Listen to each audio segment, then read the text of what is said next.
Ursula K. Leguin's third Earthsea novel, The Farthest Shore, sees the archmage Sparrowhawk, or Ged, and his young companion from Enlod, who is descended from the princes and indeed all the way back to a great culture hero. His name is Arren, this young man, going off on a quest together to try to determine the origin of this crisis, whose effects, as we see developing through the novel, are getting worse and worse and worse, sucking not only joy and life and direction, but even magic out of Earthsea, all through the agency of somebody who is afraid of death and afraid of life.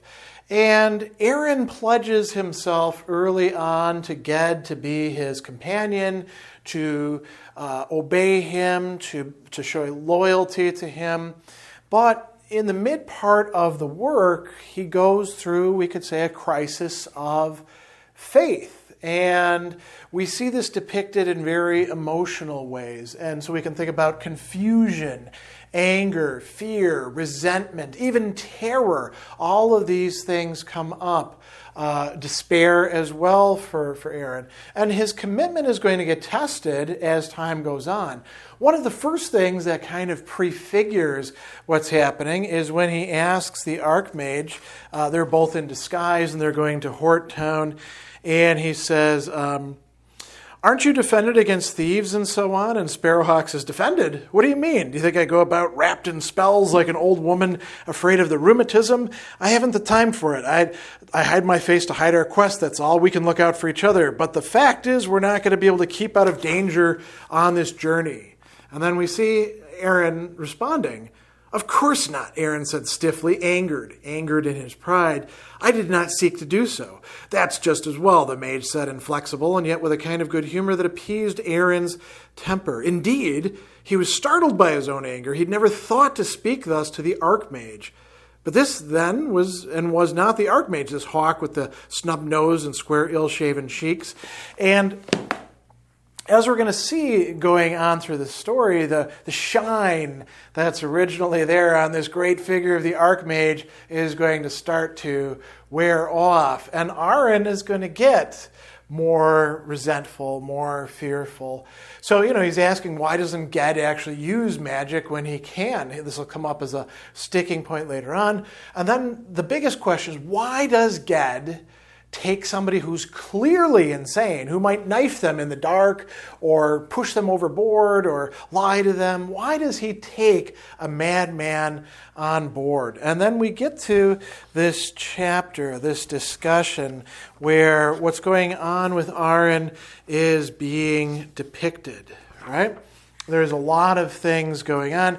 And I would say that we go beyond doubt, which gets mentioned, into actual despair with these voices. And this happens in a chapter called The Madman, right? So Arren is starting to think to himself. He says, he hints of this and hints of that, but he'll never tell me clearly where we're going or why I should go there. And now he drags this madman with us. Which is maddest, the lunatic or I, for coming with him? The two of them may understand each other. It's the wizards who are mad now. And he goes on, he says, why did I come with him? Why did he bring me? Because it's my way to go. But that's wizards' talk, making things seem great by great words. The meaning of the words is always somewhere else. If I have any way to go, it's to my home, not wandering senselessly among the reaches. And then he goes on, and he says, if he really thinks there's some enemy of wizardry at work, why did he come alone with me? He could have brought another mage to help him, 100 of them. He could have brought an army of warriors, a fleet of ships. Is this how a great peril is met? By sending out an old man and a boy in a boat? This is mere folly. He is mad himself. It is, as he said, he seeks death. He seeks death, and he wants to take me with him. But I'm not mad and not old. I will not die. I will not go with him.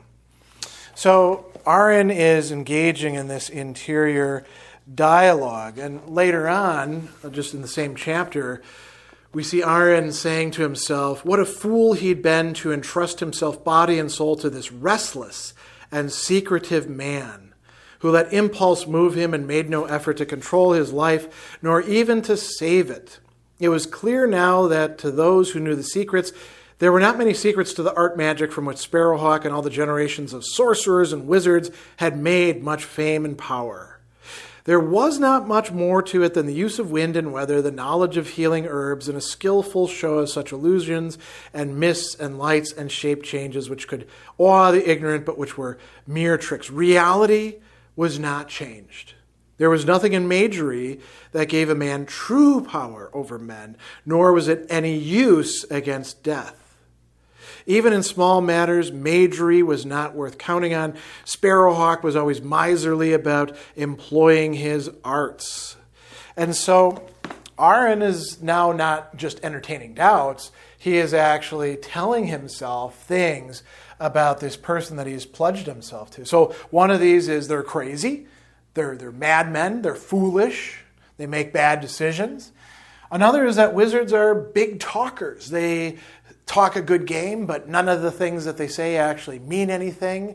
Their tricks are really just that, just tricks, illusions, moving the wind around a bit. He's ignoring some of the key arts, isn't he? Summoning, changing, patterning, and focusing on some of the things that are taught at Rogue. He's also saying Ged is indeed seeking death, seeking his death. And Arren doesn't want to die. He doesn't want to be dragged along on this crazy thing that's not an adventure anymore, but now a mad quest. And this comes to a crisis in a very physical way at Obahole, this island that Sopley is supposedly guiding them to. What we find is that spears are thrown by the people on the shore, and Sopley jumps off of the boat and winds up drowning. Even though he's afraid of the water, he's more afraid of death by getting speared. Ged himself gets speared in the shoulder and pretty badly wounded. Arren is stricken with emotions that he can't really handle. They manage to get out of the harbor, and then they drift. What happens? Well, we find out. Here we go. Arren takes the shoulder joint and collarbone and starts tearing strips from a linen shirt and helps him bandage the wound. And Sparrowhawk says, I have no strength for spells. Can you get us out of this bay? And Arren manages to do that. And then, as Ged starts to slip into unconsciousness and the boat stops moving, we find this.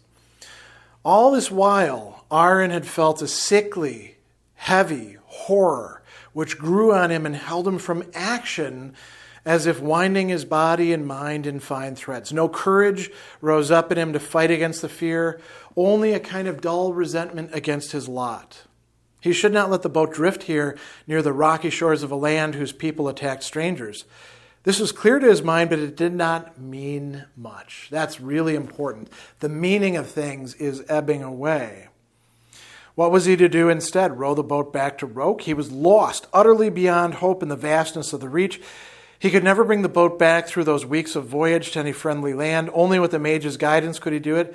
And Sparrowhawk was hurt and helpless as suddenly and meaninglessly as Sopley was dead. He says, what did it matter? There was no good in anything, no use. The luck had run out. Hours went by, the sun beat down, the grayish heat wrapped Arren round. He sat unmoving. A little bit later, we find that he's sort of just giving up. He looks at Ged with the clear eyes of despair and saw nothing. No memory stirred in him of the fountain under the rowan tree, or the white mage light on the slave ship in the fog, or the weary orchards of the house of the dyers, nor did any pride or stubbornness of will wake in him. He watched dawn come over the quiet sea where low great swells ran colored like pale amethyst. There was nothing, a gap, a void. There were no depths. So, fortunately, they're saved by the children of the open sea, and Ged is healed there. And then there's a confession of what happened on his part by Arren to Ged. He tells him, here we go, I betrayed your trust in me, Ged says, "How so, Arren? There, at Obahol, when for once you needed me, you were hurt and needed my help. I did nothing. The boat drifted, and I let her drift. You were in pain, and I did nothing for you. I saw land, but I did not even try to turn the boat." And Ged says, "Tell me what you thought at that time." And Arren says, "Nothing. Nothing. I thought there was no use in doing anything. I thought your wizardry had gone, no, that it had never been, that you'd tricked me. I was afraid of you. I was afraid of death. I was so afraid of it I would not look at you because you might be dying. I could think of nothing except that there was a way of not dying for me if I could find it. But all the time life was running out, as if there was a great wound and the blood running from it such as you had. But this was in everything, and I did nothing but try to hide from the horror of dying." And Ged tells him, you didn't lose yourself. Despair is something difficult for a young person to take on, Here we go. 17 years give little armor against despair. And Arren says, I sought death. And he says, no, you weren't. You were afraid of it. So this is a very important turning point emotionally, in terms of action, in terms of understanding himself, in terms of growth, and in terms of the relationship between Ged and Arren for this novel. Without going through something like this, Arren would just be a sidekick. Through this, he becomes somebody who can see the journey through to the very end, beyond into the realm of death, the dry land, and even out of that, beyond that, all the way to the end of the novel, riding on the back of the oldest dragon in existence. All that has to happen after he goes through these doubts, these despairs, his anger, and his fear. He comes to know himself through that.